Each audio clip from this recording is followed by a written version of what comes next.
ബസ്സിലൊക്കെ യാത്ര ചെയ്യുമ്പോൾ സൂക്ഷിക്കുക. കണ്ടോ, ഒരുത്തൻ കാണിക്കുന്നത് കണ്ടോ? ഇതാണ് ഓരോ ദുഷ്ട മനുഷ്യൻ്റെ മനസ്സ്. ഈ മനുഷ്യൻ ഇത്ര ദുഷ്ടനായ പിശാചിനെ പോലെ ആയിപ്പോയി മനുഷ്യരൊക്കെ. പിശാചിനെക്കാളും കഷ്ടം. വായിക്കകത്തുനിന്ന് തുപ്പൽ തൊട്ടിട്ട് കമ്പിയുടെ മുകളിലെല്ലാം തേച്ച് വെക്കുക. മറ്റുള്ളവർക്കും പിടിച്ചോട്ടെ, എനിക്ക് ഏതായാലും പിടിച്ചു.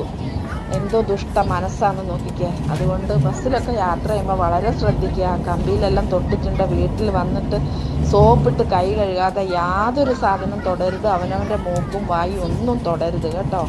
ശ്രദ്ധിക്കുക.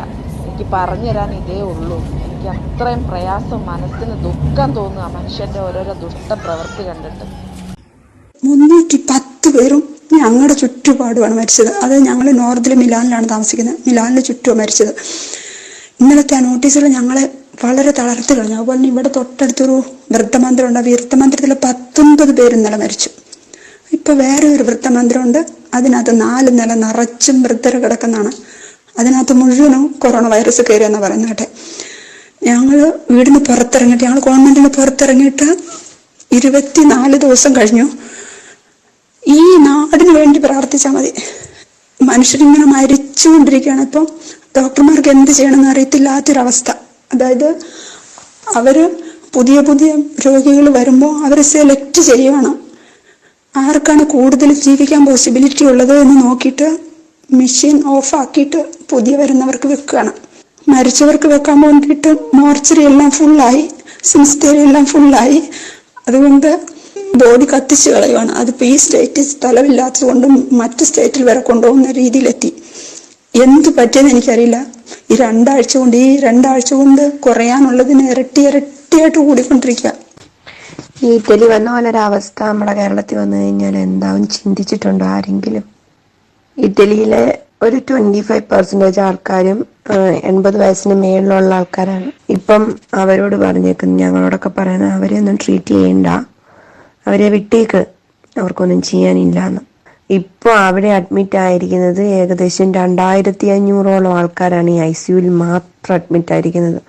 അതപ്പോൾ ഒന്ന് ചിന്തിക്കാനുള്ളല്ലോ ഉള്ളൂ. സ്ഥലമില്ല, കോറിഡോറിൽ പോലും സ്ഥലമില്ലാതെ ഇങ്ങനെ കിടക്കുകയാണ്. കാഷ്വാലിറ്റിയിലൊന്നും സ്ഥലമെന്ന് പറയുന്നില്ല. അവരെ ചികിത്സിക്കാൻ സ്ഥലമില്ല, ഓക്സിജൻ കണക്ട് ചെയ്യാൻ സ്ഥലമില്ലാഞ്ഞിട്ട് ആംബുലൻസിൽ കണക്ട് ചെയ്യുക. എന്തോ ഓക്സിജൻ സിലിണ്ടേഴ്സുകൾ തീർന്നിട്ട് ഒരു പേഷ്യന്റിനെ വീട്ടിൽ നിന്ന് എടുത്തുകൊണ്ട് വരാൻ പോലും ഓക്സിജൻ സിലിണ്ടർ ഇല്ല. കാരണം ഒരു വെന്റിലേറ്റർ ഊരിയിട്ട് നമുക്കറിയാം, അവർ കണ്ണിലോട്ട് നോക്കിയിരിക്കും, നമുക്കറിയാം അത് ഊരിക്കഴിഞ്ഞ ഉടനെ അവർ മരിക്കും എന്ന് നമുക്കറിയാം. മാക്സിമം അരമണിക്കൂർ അല്ലെ 1 മണിക്കൂറിനുള്ളിൽ അവർ മരിക്കും എന്ന് നമുക്ക് നല്ല ഉറപ്പുണ്ട്. എന്നിട്ടാണ് നമ്മളത് ഊരുന്നത്.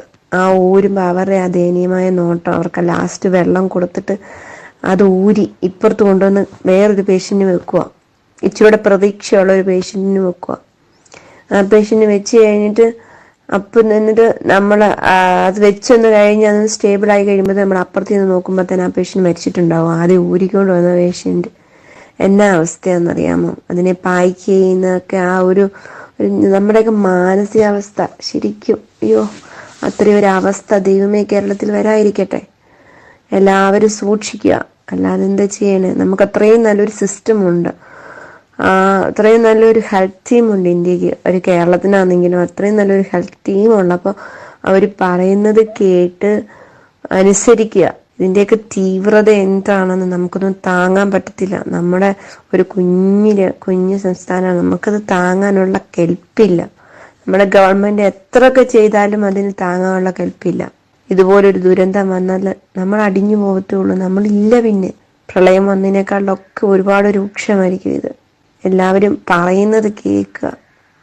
ദൈവത്തെ ഓർത്തെല്ലാവരും വീട്ടിലിരിക്കും.